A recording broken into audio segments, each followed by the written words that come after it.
Putusan nomor 28 PUU 24 2026 demi keadilan berdasarkan ketuhanan yang Maha Esa, Mahkamah Konstitusi Republik Indonesia yang mengadili pengujian undang-undang pada tingkat pertama dan terakhir menjatuhkan putusan dalam permohonan pengujian undang-undang nomor 1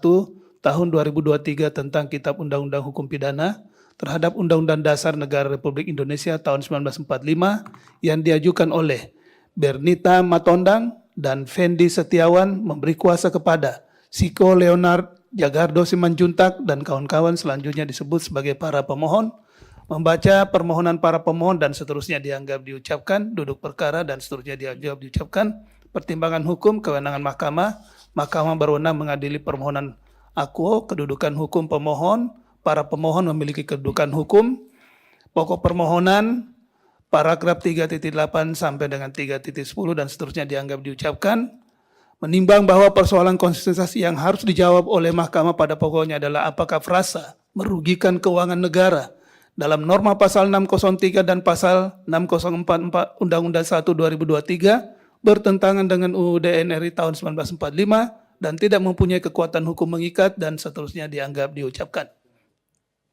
Bahwa ketentuan norma pasal 603 dan pasal 604 Undang-Undang 1 2023 merupakan ketentuan yang mengatur mengenai tindak pidana korupsi. Hal ini tampak pada dicantumkannya ketentuan norma pasal 603 dan 604 Undang-Undang 1 2023 dalam bab 35 tindak pidana khusus bagian ketiga tindak pidana korupsi yang merupakan kodifikasi dari tindak pidana korupsi yang diatur dalam norma pasal 2 ayat 1 dan pasal 3 Undang-Undang Tipikor dan seterusnya dianggap diucapkan. Berkaitan dengan hal tersebut, Mahkamah telah beberapa kali memutus atau memiliki pendirian berkenaan dengan pengujian norma pasal 2 ayat 1 dan pasal 3 Undang-Undang Tipikor. Dan terakhir, dalam putusan Mahkamah Konstitusi nomor 142 2024. Oleh karena itu, dengan mendasarkan pada putusan-putusan Mahkamah dimaksud dan dikarenakan unsur-unsur delik dalam tindak pidana korupsi yang diatur dalam norma pasal 603 dan pasal 604 Undang-Undang 1 2023 yang dimohonkan pengujian dalam permohonan aku adalah sama dengan norma pasal 2 ayat 1 dan pasal 3 Undang-Undang Tipikor. Maka beberapa pertimbangan hukum mahkamah dalam putusan-putusan sebelumnya berkaitan dengan norma pasal 2 ayat 1 dan pasal 3 Undang-Undang Tipikor juga berlaku mutatis mutandis dalam mempertimbangkan permohonan aku. Dikarenakan hingga saat ini mahkamah belum ada alasan yang kuat dan mendasar untuk bergeser dari pendirian sebelumnya. Bahwa para pemohon mendalilkan ketiadaan parameter normatif yang jelas mengenai siapa yang berwenang menetapkan kerugian, bagaimana standar penilaiannya dan sejauh mana hasil audit tersebut mengikat hakim dalam proses pembuktian pada frasa merugikan keuangan negara dalam norma pasal 603 dan pasal 604 Undang-Undang 1 2023 dan seterusnya dianggap diucapkan.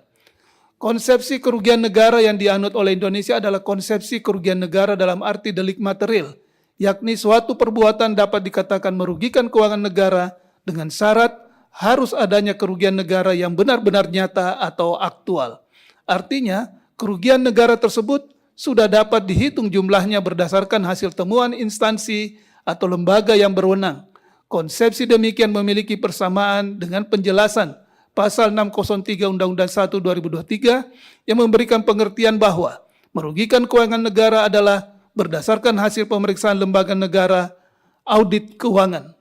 Oleh karena itu, dengan mengacu pada penjelasan pasal 603 Undang-Undang 1 2023, maka lembaga negara yang berwenang mengaudit keuangan negara dimaksud adalah Badan Pemeriksa Keuangan atau BPK, sebagaimana dimandatkan dalam pasal 23E ayat 1 Undang-Undang Dasar NRI tahun 1945.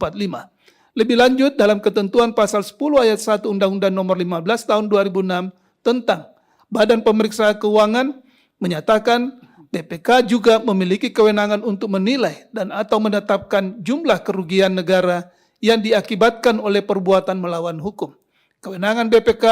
untuk menyatakan dan menetapkan jumlah kerugian negara dimaksud memiliki keterkaitan dengan proses penegakan hukum atas tindakan atau perbuatan yang mengakibatkan kerugian negara.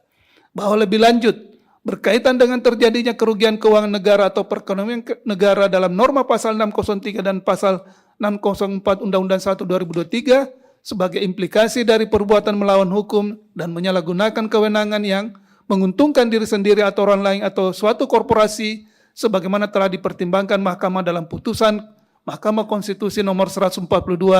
dan seterusnya 2024. Berkaitan dengan ketentuan norma pasal 2 ayat 1 dan pasal 3 Undang-Undang Tipikor, Mahkamah dan seterusnya dianggap diucapkan. Berdasarkan uraian pertimbangan tersebut di atas, dalil para pemohon berkenaan dengan ketiadaan parameter normatif yang jelas mengenai siapa yang berwenang menetapkan kerugian dan seterusnya dianggap diucapkan adalah tidak beralasan menurut hukum. Bahwa para pemohon mendalilkan norma pasal 603 dan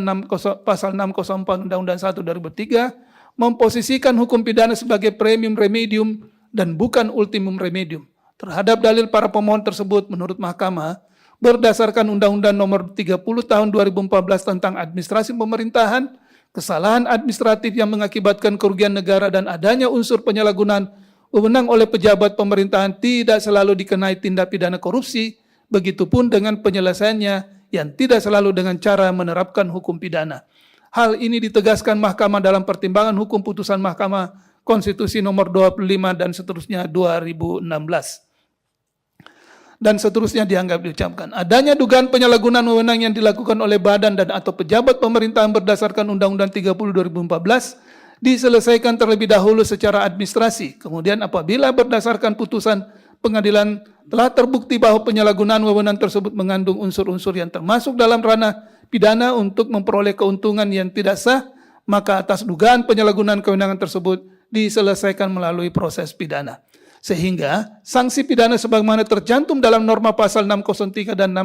pasal 604 Undang-Undang 1 2023 tetap merupakan upaya terakhir atau ultimum remedium. Sehingga dalil para pemohon yang menyatakan norma pasal 603 dan pasal 604 Undang-Undang 1 2003 memposisikan hukum pidana sebagai premium remedium dan bukan ultimum remedium adalah tidak beralasan menurut hukum. Bahwa para pemohon mendalilkan pasal 603 dan 604 Undang-Undang 1 2023 khususnya terkait dengan penentuan unsur merugikan keuangan negara yang hanya dirujuk pada hasil pemeriksaan lembaga negara audit keuangan dan seterusnya dianggap diucapkan. Berkenaan dengan dalil para pemohon aku, menurut Mahkamah, dalam tindak pidana korupsi diperlukan pembuktian terhadap mens rea atau kehendak atau niat jahat. Adapun Mahkamah telah pula mempertimbangkan mengenai ketiadaan unsur kehendak atau niat jahat atau mens rea terhadap pelaku tindak pidana yang diduga memperkaya diri sendiri atau orang lain atau suatu korporasi dalam norma pasal 2 ayat 1 Undang-Undang Tipikor ataupun dengan tujuan menguntungkan diri sendiri atau orang lain atau suatu korporasi dalam norma pasal 3 Undang-Undang Tipikor serta perbuatan pidana yang merugikan keuangan negara atau perekonomian negara dalam norma pasal 2 ayat 1 dan norma pasal 3 Undang-Undang Tipikor dalam putusan Mahkamah Konstitusi nomor 142 dan seterusnya 2024 antara lain menyatakan sebagai berikut dan seterusnya dianggap diucapkan. Penilaian terhadap ada tidaknya mens rea dalam tindak pidana korupsi merupakan kewenangan hakim dalam proses peradilan. Jika seseorang tidak terbukti memiliki itikat tidak baik atau kehendak atau niat jahat dalam tindakan yang merugikan keuangan negara atau perekonomian negara, maka yang bersangkutan tidak akan dijatuhi pidana atas dakwaan merugikan keuangan negara atau perekonomian negara. Dengan kata lain, menurut Mahkamah, sifat merugikan keuangan negara atau perekonomian negara tidak dapat begitu saja dijadikan dasar untuk memidana orang, baik orang perseorangan maupun korporasi, selama tidak dapat dibuktikan bahwa tindakan tersebut dilakukan dengan itikat tidak baik atau bertentangan dengan hukum. Berdasarkan pertimbangan tersebut, dalil para pemohon aku adalah tidak beralasan menurut hukum.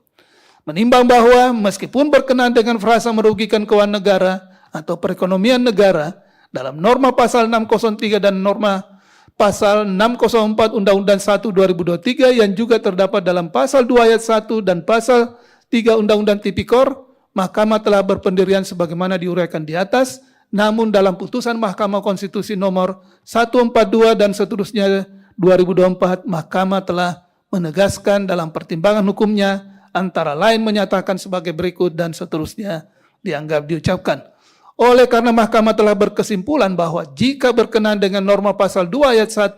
dan pasal 3 Undang-Undang Tipikor terdapat permasalahan dan diperlukan pengkajian secara komprehensif, Oleh karena hal tersebut menjadi kewenangan pembentuk undang-undang, maka berkenaan dengan frasa merugikan keuangan negara atau perekonomian negara yang merupakan bagian dari norma pasal 603 dan pasal 604 Undang-Undang 1 2023 yang memiliki makna yang sama dengan frasa merugikan keuangan negara atau perekonomian negara dalam norma pasal 2 ayat 1 dan pasal 3 Undang-Undang Tipikor, termasuk dalam hal ini jika terdapat tafsir yang tidak tunggal. Hal tersebut menjadi kewenangan pembentuk undang-undang pula untuk merumuskannya. Paragraf 3.13, 3.14 dan seterusnya dianggap diucapkan. Konklusi dan seterusnya dianggap diucapkan berdasarkan Undang-Undang Dasar Negara Republik Indonesia tahun 1945 dan seterusnya dianggap diucapkan. Amar putusan mengadili menolak permohonan para pemohon untuk seluruhnya. Demikian diputus dan dapat permusyawaratan hakim oleh 9 hakim konstitusi yang nama-nama hakim dianggap diucapkan pada hari Senin tanggal 9 bulan Februari tahun 2026 yang diucapkan dalam sidang pleno Mahkamah Konstitusi terbuka untuk umum pada hari Senin tanggal 2 bulan Maret tahun 2026 selesai diucapkan pukul 10:37 waktu Indonesia Barat oleh 9 hakim konstitusi tersebut di atas dengan dibantu oleh Rizky Amalia sebagai panitera pengganti dengan dihadiri oleh para pemohon dan atau kuasanya, Dewan Perwakilan Rakyat atau yang mewakili, dan Presiden atau yang mewakili.